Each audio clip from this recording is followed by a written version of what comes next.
بسم اللہ الرحمن الرحیم۔ محترم سامعین، ناظرین و ویورز، السلام علیکم ورحمۃ اللہ وبرکاتہ۔ امید ہے اب اللہ تعالیٰ کے فضل و کرم سے خیریت سے ہوں گے۔ اللہ تعالیٰ آپ کو، آپ کے اہل خانہ کو ہمیشہ اپنی حفظ و امان میں رکھے، آمین۔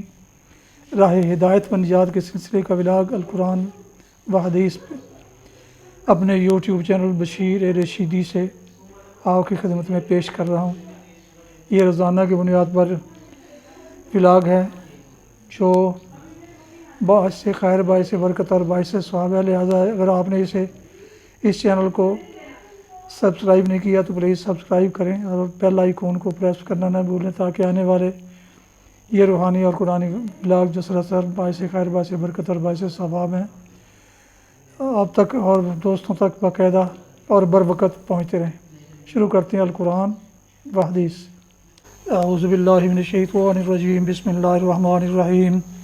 وقیل یا ارض ابلعی ماءک ویا سماء اقلعی وغیض الماء وقضی الامر واستوت علی الجودی وقیل بعدا للقوم الظالمین۔ ونادى نوح ربه فقال رب إن ابني من أهلي وإن وعدك الحق وأنت أحكم الحاكمين۔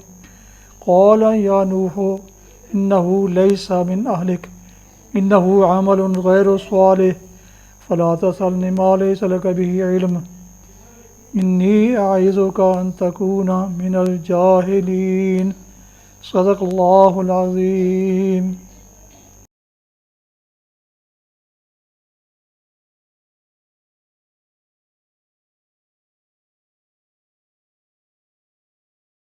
ابھی آپ نے سورہ ہود کی آیات مبارکہ 44 تا 46 کی تلاوت سماعت فرمائی۔ اس کا اردو ترجمہ پیش کرتا ہوں۔ وقیل یا ارض ابلعی ماءک ویا سماء اقلعی۔ حکم ہوا اے زمین اپنا سارا پانی اگل جا اور اے آسمان رک جا۔ چنانچہ پانی زمین میں بیٹھ گیا، فیصلہ چکا دیا گیا، کشتی جودی پر ٹک گئی اور کہہ دیا گیا کہ دور ہوئی ظالموں کی قوم۔ نوح نے اپنے رب کو پکارا، کہا اے رب، میرا بیٹا میرے گھر والوں میں سے ہے اور تیرا وعدہ سچا ہے اور تو سب حاکموں سے بڑا اور بہتر حاکم ہے۔ جواب میں ارشاد ہوا، اے نوح، وہ تیرے گھر والوں میں سے نہیں ہے، وہ تو ایک بگڑا ہوا کام ہے، لہٰذا تو اس بات کی مجھ سے درخواست نہ کر جس کی حقیقت تو نہیں جانتا۔ میں تجھے نصیحت کرتا ہوں کہ اپنے آپ کو جاہلوں کی طرح نہ بنا لے۔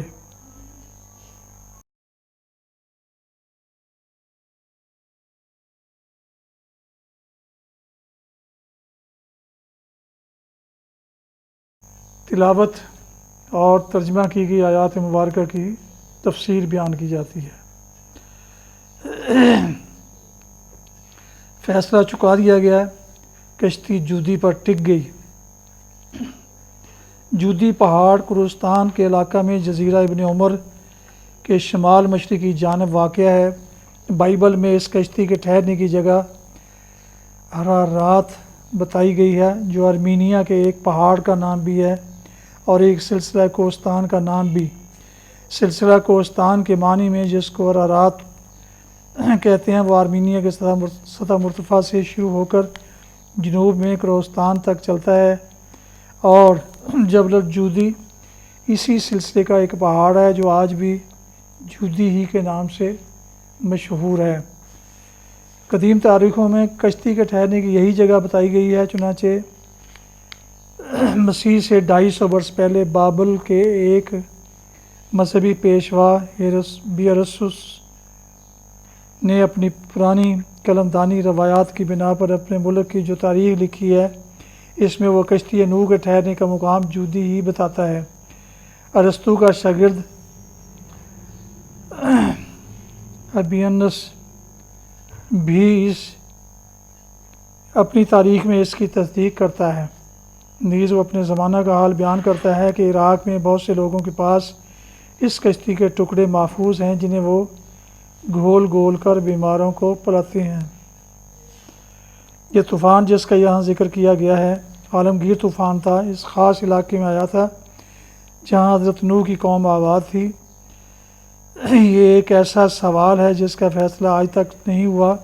اسرائیلی روایات کی بنا پر عام خیال بھی یہی ہے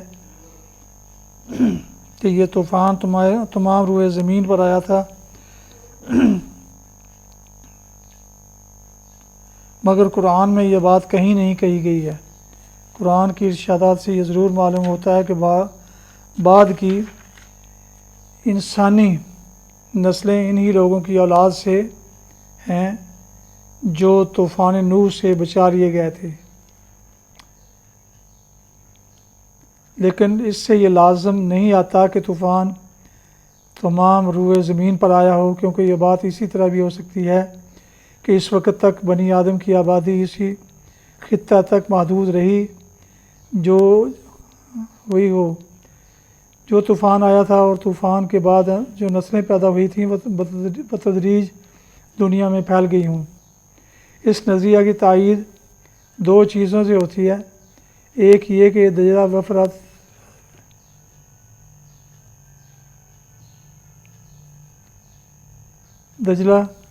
و فرات کی سرزمین میں تو ایک زبردست طوفان کا ثبوت تاریخی روایت سے، آثار قدیمہ سے اور طبقات الارض سے ملتا ہے، لیکن روئے زمین کے تمام خطوں میں ایسا کوئی ثبوت نہیں ملتا جس سے کسی عالمگیر طوفان کا یقین کیا جا سکے۔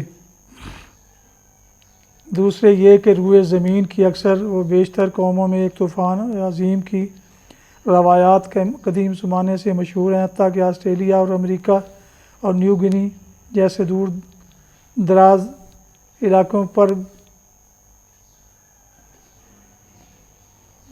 کی پرانی روایات میں بھی اس کا ذکر ملتا ہے۔ اس سے نتیجہ یہ نکالا جا سکتا ہے کہ کسی وقت ان سب قوموں کے آباء و اجداد ایک ہی خطہ میں آباد ہوں گے جہاں یہ طوفان آیا تھا۔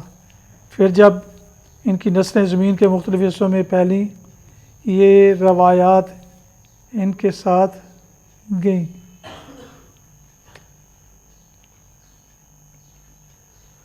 اور تیرا وعدہ سچا ہے اور تو سب حاکموں سے بڑا بہتر حاکم ہے۔ یعنی تو نے وعدہ کیا تھا کہ میرے گھر والوں کو اس تباہی سے بچا لے گا، تو میرا بیٹا بھی میرے گھر والوں میں ہی سے ہے، لہٰذا اسے بھی بچا لے۔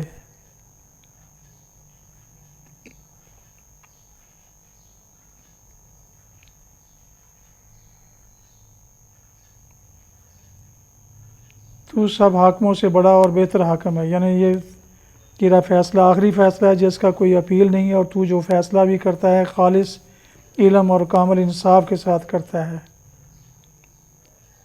وہ تو ایک بگڑا ہوا کام ہے، ایسا ہی شخص جیسے ایک شخص کے جسم کا کوئی عضو سڑ گیا ہو اور ڈاکٹر نے اس کو کاٹ پھینکنے کا فیصلہ کیا ہو۔ اب وہ مریض ڈاکٹر سے کہتا ہے کہ یہ تو میرے جسم کا ایک حصہ ہے، اسے کیوں کاٹتے ہو؟ ڈاکٹر اس کے جواب میں کہتا ہے کہ یہ تمہارے جسم کا حصہ نہیں، کیونکہ یہ سڑ چکا ہے۔ اس جواب کا مطلب یہ نہ ہوگا کہ فی الواقع وہ سڑا ہوا عضو جسم سے کوئی تعلق نہیں رکھتا تھا، بلکہ اس کا مطلب دراصل یہ ہوگا کہ تمہارے جسم کے لیے جو اعضاء مطلوب ہیں وہ تندرست اور درکار ہیں، اور درکار آمد اور مطلوب ہیں وہ تندرست اور کارآمد اعضاء ہیں، نہ کہ سڑے ہوئے اعضاء جو خود بھی کسی کام کے نہ ہوں اور باقی جسم کو بھی خراب کر دینے والے ہوں۔ لہٰذا جو عضو بگڑ چکا ہے وہ اب اس مقصد کے لحاظ سے سارے جسم کا ایک حصہ نہیں رہا جس کے لیے اچھا حصہ جسم کا تعلق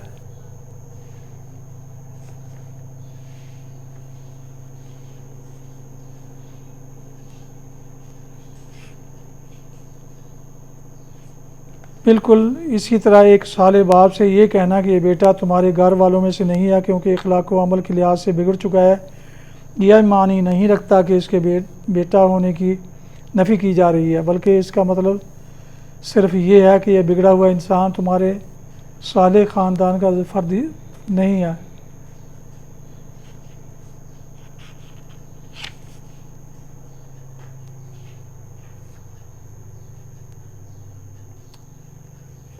بلکہ اس کا مطلب صرف یہ ہے کہ یہ بگڑا ہوا انسان تمہارے صالح خاندان کا فرد نہیں ہے، وہ تمہارے نسبی خاندان کا ایک رکن ہو تو ہوا کرے، مگر تمہارے اخلاقی خاندان سے اس کا کوئی رشتہ نہیں۔ اور آج جو فیصلہ کیا جا رہا ہے وہ نسلی یا قومی نزاع کا نہیں ہے کہ ایک نسل والے بچائے جائیں اور دوسری نسل والے غارت کر دی جائیں، بلکہ یہ کفر و ایمان کی نزاع کا فیصلہ ہے جس میں صرف صالح بچائے جائیں گے اور فاسد مٹا دیے جائیں گے۔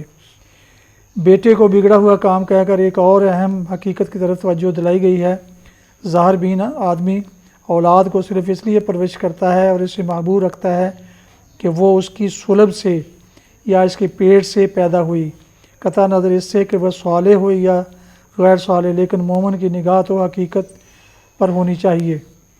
اسے تو اولاد کو اس نظر سے دیکھنا چاہیے کہ یہ چند انسان ہیں جن کو اللہ تعالیٰ نے فطری طریقہ سے میرے سپرد کیا ہے کہ ان کو پال پوس کر اور تربیت دے کر اس مقصد کے لیے تیار کروں جس کے لیے اللہ نے دنیا میں انسان کو پیدا کیا ہے۔ اب اگر اس کی تمام کوششوں اور محنتوں کے باوجود کوئی شخص جو اس کے گھر پیدا ہوا تھا اس مقصد کے لیے تیار نہ ہو سکا اور اپنے اس رب ہی کا وفادار خادم نہ بنا جس نے اس کو مومن باپ کے حوالے کیا تھا، تو اس باپ کو یہ سمجھنا چاہیے کہ اس کی ساری محنت و کوشش ضائع ہو گئی۔ پھر کوئی وجہ نہیں کہ ایسی اولاد کے ساتھ اسے کوئی دل بستگی ہو۔ پھر جب یہ معاملہ اولاد جیسی عزیز ترین چیز کے ساتھ ہے تو دوسرے رشتہ داروں کے متعلق مومن کا نقطہ نظر جو کچھ ہو سکتا ہے وہ ظاہر ہے۔ ایمان ایک فکری و اخلاقی صفت ہے، مومن اسی صفت کے لحاظ سے مومن کہلاتا ہے۔ دوسرے انسانوں کے ساتھ مومن ہونے کی حیثیت سے اس کا کوئی رشتہ بجز اخلاقی و ایمانی رشتہ کے نہیں ہے۔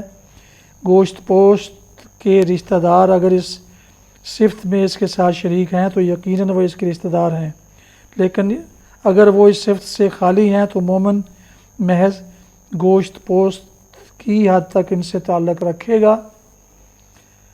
اس کا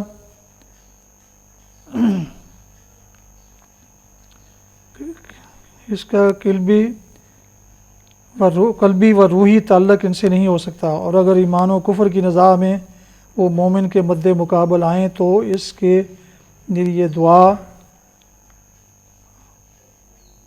اس کے لیے وہ اور اجنبی کافر یکساں ہوں گے۔ میں تجھے نصیحت کرتا ہوں کہ اپنے آپ کو جاہلوں کی طرح نہ بنا لے۔ اس ارشاد کو دیکھ کر کوئی شخص یہ گمان نہ کرے کہ حضرت نوح کے اندر روح کی ایمان کی کمی تھی یا ان کے ایمان کی جاہلیت کا کوئی شائبہ تھا۔ اصل بات یہ ہے کہ انبیاء بھی انسان ہی ہوتے ہیں اور کوئی انسان بھی اس پر قادر نہیں ہو سکتا کہ ہر وقت اس بلند ترین معیار کمال پر قائم رہے جو مومن کے لیے مقرر کیا گیا ہے۔ بسا اوقات کسی نازک نفسیاتی موقع پر نبی جیسا اعلیٰ و اشرف انسان بھی تھوڑی دیر کے لیے اپنی بشری کمزوری سے مغلوب ہو جاتا ہے، لیکن جو ہی کہ اسے یہ احساس ہوتا ہے یا اللہ تعالیٰ کی طرف سے احساس کرا دیا جاتا ہے کہ اس کا قدم معیار مطلوب سے نیچے جا رہا ہے، وہ فوراً توبہ کرتا ہے اور اپنی غلطی کی اصلاح کرنے میں اسے ایک لمحہ کے لیے بھی تأمل نہیں ہوتا۔ حضرت نوح کی اخلاقی رفعت کا اس سے بڑا ثبوت اور کیا ہو سکتا ہے کہ ابھی جان جوان بیٹا آنکھوں کے سامنے غرق ہوا ہے اور اس نظارہ سے کلیجہ منہ کو آ رہا ہے، لیکن جب اللہ تعالیٰ انہیں متنبہ فرماتا ہے کہ جس بیٹے نے حق کو چھوڑ کر باطل کا ساتھ دیا، اس کو محض اس لیے اپنا سمجھنا کہ وہ تمہاری صلب سے پیدا ہوا ہے، محض ایک جاہلیت کا جذبہ ہے، تو وہ فوراً اپنے دل کے زخم سے بے پرواہ ہو کر اس طرز فکر کی طرف پلٹ آتا ہے جو اسلام کا مقتضا ہے۔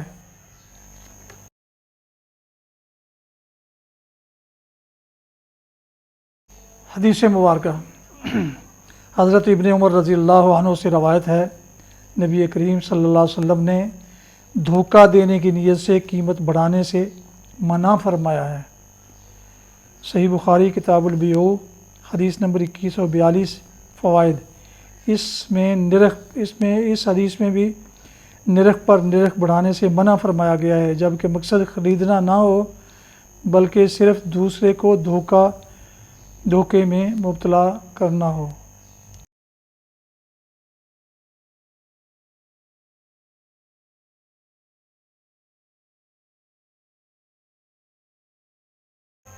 ناظرین و سامعین و ویورز محترم، ابھی آپ راہ ہدایت و نجات کے سلسلے کا ولاگ القرآن و حدیث دیکھ رہے تھے، سن رہے تھے، جس میں آج سورہ ہود کی آیات مبارکہ 44 تا 46 کی تلاوت، ترجمہ اور تفسیر بیان کی گئی۔ اس کے علاوہ ایک حدیث مبارکہ بھی آپ کی خدمت میں پیش کی گئی۔